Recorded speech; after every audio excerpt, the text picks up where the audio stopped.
The Northtown News Magazine is brought to you in part by eVoter. eVoter is proud to be a sponsor of the Northtown News Magazine.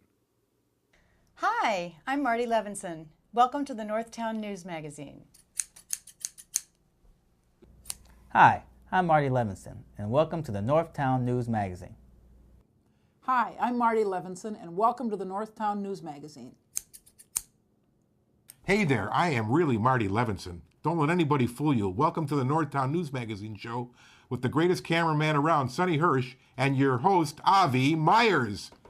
Thank you, Marty. Avi Myers, Northtown Neighborhood News Magazine, a presentation of Sonny Hirsch and myself, and I hate to say it, but unfortunately, Sonny's not here today, and the reason you're going to basically see the same camera shot the whole show is because, unfortunately, Sonny had to take care of a family emergency. So he might be here later, but we're sorry about that. The content will be every bit as good, just not quite as polished. We'll have to depend on the beauty of my guest here to entertain you guys during the course of this particular segment. Want to thank you. We're on YouTube. Over not just over 100,000 watches in the last 40 days. We've got over 10,000 watches, and I mean that's just incredible. Thank you so much, and. It would seem to be setting records every week. Caps24.org is something else we're real big at, and my next guest, as a matter of fact, has been involved with the police on a state level, on a federal level, on a county level, but she's actually here to talk about local stuff because she is the executive director of the Rogers Park Chamber of Commerce, does a mean hi, I'm Marty Levinson, and is welcome to introduce you again to Elizabeth Vitell. How are you? Good to see you. It's not the Chamber of Commerce, though. It's the Rogers Park Community Council. I'm sorry about that. That's my mistake. That's your next guest. Yeah, he'll be on the guest. Right, exactly. Sorry about that. That's okay. And I also want to clarify that I haven't been on the wrong side of any of those involvements with the police. Always on the right side of the police. Well, thank God for that. So, yeah, it was good to be here again. Yeah. And we have a few things going on at RPCC, some new stuff to talk about. So please. So I'm going to jump in. Well, educate us. Well, the first thing that I want to tell your viewers and listeners about is the benefits checkup program. So the Chicago Community Trust and the City of Chicago's department used to be called the Department on Aging, and now it's part of the Department of Family Support Services, has put together a program where they're giving money to the community groups like RPCC to conduct what's called a benefits checkup, for seniors. So anybody 60 plus can come to our office, and it's an online process, takes about a half an hour.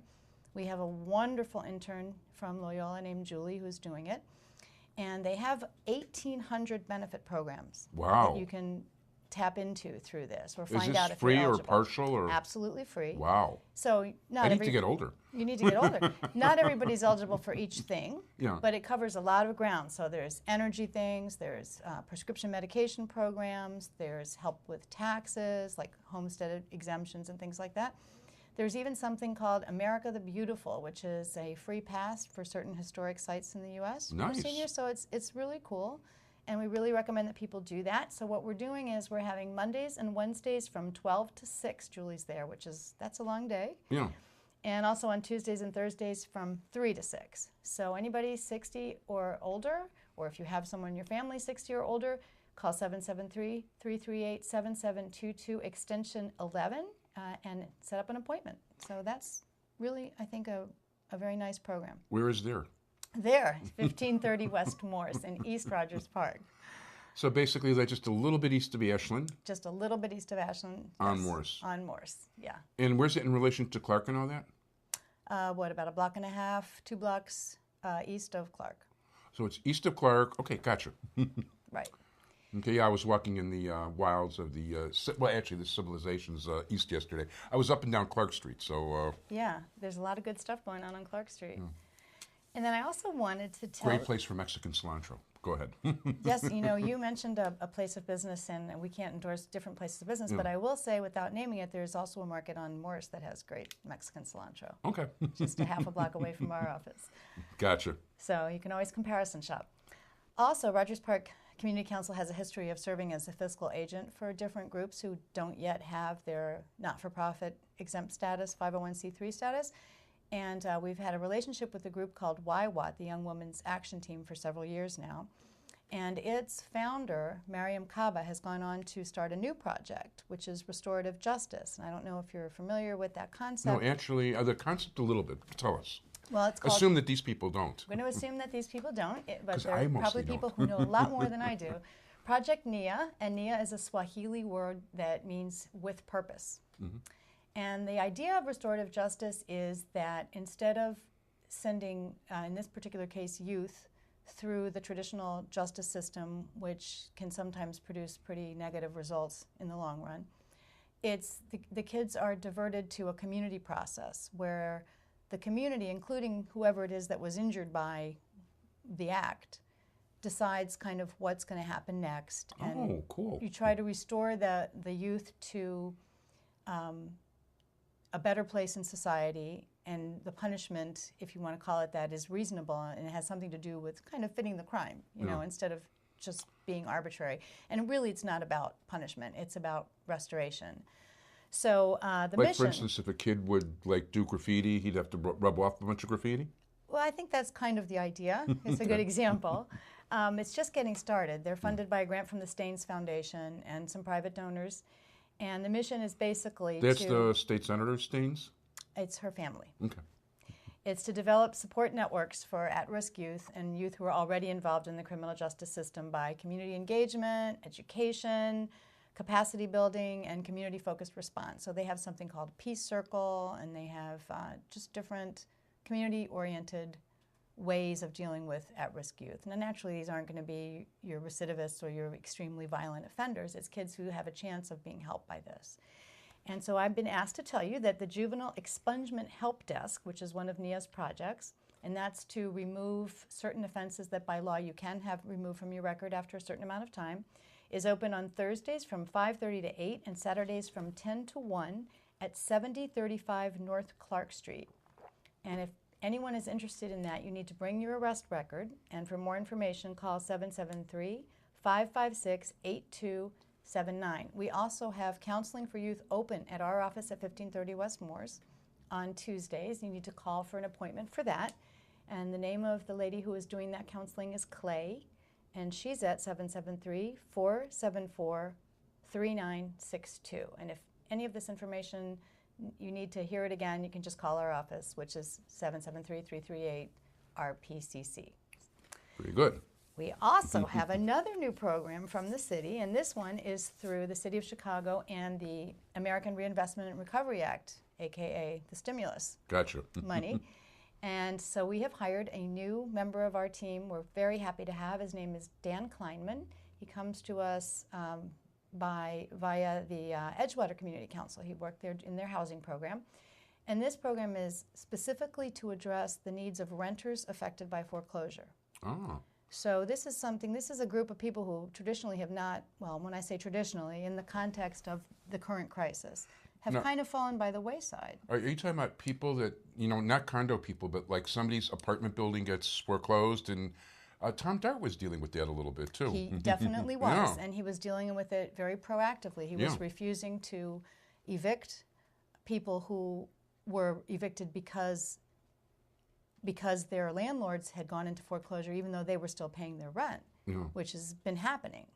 So we're going to conduct some workshops to let renters know what their rights are in these circumstances, so that just because they might have been paying their rent all along, Yeah. and the landlord's not passing it on, Yeah. the bank takes back the property, and there they go. So it's not so much in the big buildings, although they are as affected. It's more in your smaller situations, 2 flats, 4 flats, that kind of thing. Yeah, that's got to be devastating to, no question. I remember, now you refreshed my memory with the whole Tom Dart thing on it, yeah. Yeah, so we encourage people, because everyone who rents is potentially a renter affected by foreclosure in this economy.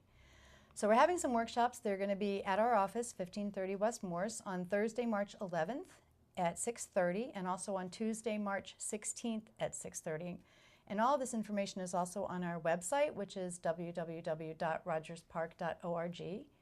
And if you need more information, you can contact Dan Kleinman directly, again at 773-338-7722, and his extension is 29.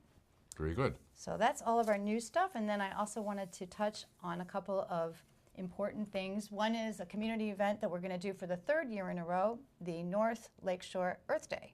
Okay. Third annual. It's at Loyola, and it's April 17th from 9:30 to 5 at the Quinlan Science Building. Last year it was really great, and we had more than 800 people come through during the day, and we expect that many this year. Wow. We have a theme, and it's Recipe for a Healthy Planet, so it's going to be a lot about food issues. And there are going to be cooking demonstrations and educational activities and the ever-popular Children's Corner. We're also having some things going on Friday night before, April 16th at the Mundelein Center. And all of this information is going to be on our website and Loyola's. And then finally, the U.S. Census. I really need to plug this again. It's April 1st is the day the forms need to come back. RPCC has been very involved in the Rogers Park Complete Count Committee. We also work with the West Bridge Complete Count Committee. And you know what, I'm sorry, I promised you that she got me a Census 2010 water bottle that I wanted to have on the show, and my yellow T-shirt that said Census 2010. And you didn't wear any of it. I've got it right within a few feet, but you know what? I was shoveling the snow today, unfortunately. Not in your I Census apologize. T-shirt. Please forgive me. Well, that's okay, because I brought you something else. Oh. And here you Love go. bribes. This is your little census measuring tape Oh, that I can use. and a keychain. Wow, thank you very much. This is cool. So- By the way, if there's still openings, because I know that they were also having trouble finding enough people to work.